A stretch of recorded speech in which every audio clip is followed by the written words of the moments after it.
Hi guys, it's me again. My name's Carly and you're on my channel here, The Planted Carly Flower. I am a plant enthusiast and collector with over 250 plants in my collection, and today we are going to have yet another beautiful planty video. We are going to talk about repotting. I know there's a lot of debate in the plant community about whether or not it's appropriate or recommended to repot your plants after getting them in the mail or bringing them home from the nursery, or if you should give them a acclimation period and not touch them for a little while. You're going to get some information both ways. I'm going to let you know why you should repot, why you shouldn't repot, and why I do the way I do things. So sit back, relax, grab yourself a drink, and let's get going on this great planting video today.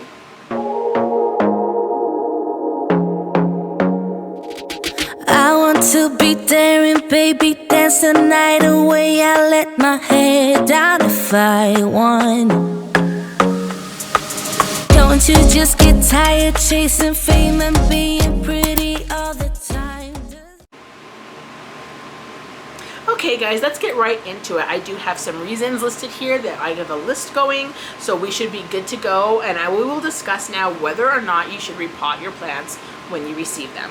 This is mostly when it comes to shipping plants straight from the nursery.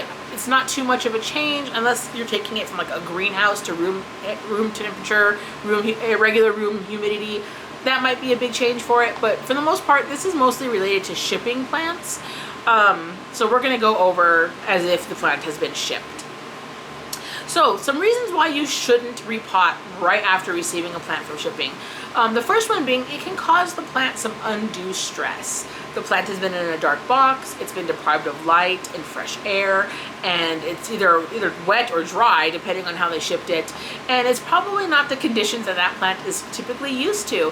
And depending on how far away you are from the seller, that plant could have been in that box for 2-3 days, and with USPS, God, it could be a week.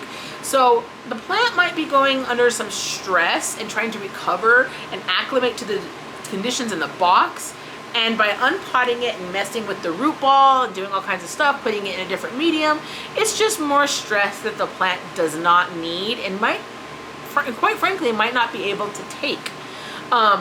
If your plant is of a hardier variety like a Hoya, you know, you can get away with a little bit more manipulation there. But I personally, if it was like an anthurium, would not just rip it out of its moss or whatever it's in and start messing with it, because I don't really know a whole lot about that genus, and I don't really know how much stress after shipping those plants can take. Which brings me to my next point. Another reason that you should not repot right away is if you are unfamiliar or not a good expert level of experience level, not expert level, a good experience level with a certain genus. I don't own anthuriums, so if I was to buy an anthurium tomorrow, I would be really hesitant to repot the minute it got in my home, because I'm not 100% sure what kind of care and what kind of stress level that plant can take. I'm going to go ahead and let it acclimate. I'm going to go ahead and watch and learn from the plant. I'm going to address concerns as they pop up. I know anthuriums don't ship really well, and I'm just using this as an example, obviously. I know anthuriums don't ship very well, so I would probably be hesitant to give it additional stress after shipping. So if you're not super familiar with a plant's care level and needs, I would definitely rather wait and check it out and give it time than stress it out even more and possibly kill the plant. You know, you got to do a judgment call on a lot of these, and that would be my judgment call if I wasn't familiar with the plant. Now, Hoyas, which I am extremely familiar with, I know what they can take. I would probably unpot the Hoya and put it in different medium right away, unless there was some pressing concern by looking at the plant that would make me think I should not do that. I have lost very few plants after shipping doing this, and by very few I mean the reason I repotted it is because I felt like it would save the plant, and it just didn't work out. I have received plants that are super floppy, soaking wet, damaged, with no roots when they were supposed to have roots, with rotted roots, and typically with a Hoya I can bring them back no problem. I'm comfortable with Hoya. I feel like I understand what they can take and what they can't take, and I've lost very few Hoyas doing this. And if the Hoyas I did lose were typically because they were probably on their way out when I received them. I've done several plant clinics on my channel where I discuss saving a plant that was dying, and I haven't lost one yet. I'm probably due though, so you know, I'll probably lose the next plant I get that's in distress because that's the way it goes. Now, if the plant is showing cause of concern as far as it looks super stressed out from the shipping, I would definitely give it that time to acclimate. If you get your anthurium in the mail or whatever, what have you, your Hoya in the mail, and it looks like it's dying, maybe leave it alone unless you suspect a root issue. At least 1 or 2 days, because it might just need some time to bounce back. Okay, so reasons why you should repot.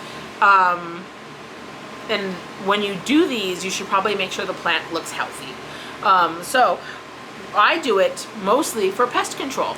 I don't really know how to say this without sounding kind of rude, because I don't mean it in a rude way. I don't like other people's dirt in my home. I don't know what your pest prevention is. I don't know what, and when I say you, I mean general, not you, because you're my favorite. I love every single one of you. But I don't know what the seller's pest prevention is. I don't know where they buy their soil. I don't know how long the plant has been in that soil. I don't know what the roots look like in that soil. I don't know if it has enough aeration. I don't like other people's soil in my collection. I noticed that once I started, for the most part, repotting my plants when I received them, that I started getting so much less pests.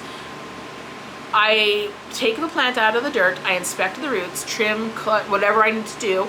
I wash the plant, and then I plant it and I water it with a little bit of water with some Super Thrive.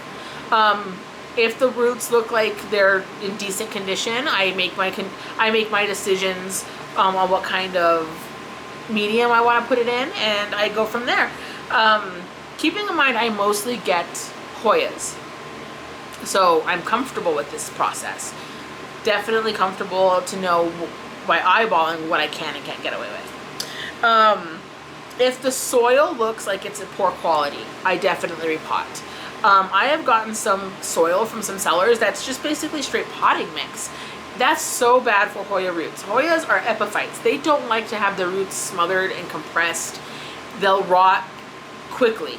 They like lots of aeration. They like orchid bark, cocoa husks, pumice, perlite, charcoal bits. They need a lot of air around their roots. So if I look at the soil and it looks really dense to me, that baby's coming out of that soil and it's going in something light and airy and much more suited for the plant. That is definitely one reason. If it doesn't look like it's in a good medium to you, that is one reason I would repot the plant immediately. Now, another reason that I might pull the plant out of the pot is if I suspect root rot. One of the telltale signs for me that a Hoya that I've received is experiencing root rot is if the soil is damp or wet and the leaves look dehydrated. That tells me that there is not an adequate root system to bring hydration and nutrition to the plant's leaves. That screams root rot to me. So I will pull it out of the package and I will look at it. Now, if you get the plant and the leaves are dehydrated, but the soil is dry, well, it probably needs a drink, and I'll probably give it a drink. But if it's wet or damp or in moss or anything like that, and the leaves are dehydrated and wrinkly, that just screams root rot to me. So I will unpot it, check the roots, and pot it up in whatever I feel is best. Then I will likely stick it in a humid condition to try and plump up those roots and get new roots to grow. Warm, humid conditions are best for root rot, for new root growth, which is what you want when you have rotted roots. Definitely make sure you trim away all the rotted issue on the plant though before you put it into a humid situation. Another reason to repot right away is if you want to change your substrate. I will typically unpot most of my Hoyas, and if I have the time at the moment, and put it into pond or leca, depending on what I want to do. I do typically like to go from soil to leca to get really good roots to grow. I do like leca for producing roots, and then I'll transfer it into pond. But sometimes I will just go straight into pond if I feel like I can. And the more you play with these different substrates, the more you will know what you can and can't get away with. I highly recommend experimenting with your plants, getting to know new substrates if they interest you. I mean, it's obviously not something you have to do, but if they interest you, absolutely check it out. See if you can find a love for something new. And that's pretty much all I had for you on this one. So yeah, reasons you should and reasons you shouldn't repot right away after receiving your plant. If you have any questions, anything you want to add or anything like that, please leave it in the description box down below. Or the comment section down below. I would love to chat with you guys. I really enjoy all of our conversations, and I do try to answer all of you as I can. Definitely follow me over on Instagram. You know the drill. I'm active there. I would love to chat with you. I post lots of pictures of my plant babies, and I would love to follow you back and see some of your plant babies. I think that's the best way for us to really interact and get some personalized friendships going. So definitely let me know if you want to follow me on Instagram. I will definitely follow you back, and we can look at each other's collections and ooh and ah over all our little plant babies. I am trying to be more active on TikTok. That link will be in the description box down below as well, but I'm under the planted cauliflower on literally everything. Definitely let me know if you guys are interested in any different types of videos. I would love to do that. I was thinking about making a video about my upcoming surgery and my weight loss. Maybe just doing little check-ins here and there, but I don't know if you guys would be interested in that kind of thing. I did a poll on Instagram, and it was kind of split as to whether or not people cared. So leave me a comment down below. Let me know if you'd be interested in hearing about that, because I am about to undergo a very drastic lifestyle change, and it would be nice to be able to share that with people. But if you're not interested, I totally understand. So yeah, let me know what you think. I'm also thinking about maybe making a second channel dedicated to the weight loss. So if you feel like you would rather see it on a second channel, or you don't want to see it on here, just let me know if you think a second channel would be better for that. But I hope you guys get to have lots of great time today with your plant babies, and I'll see you in the next video. Bye guys.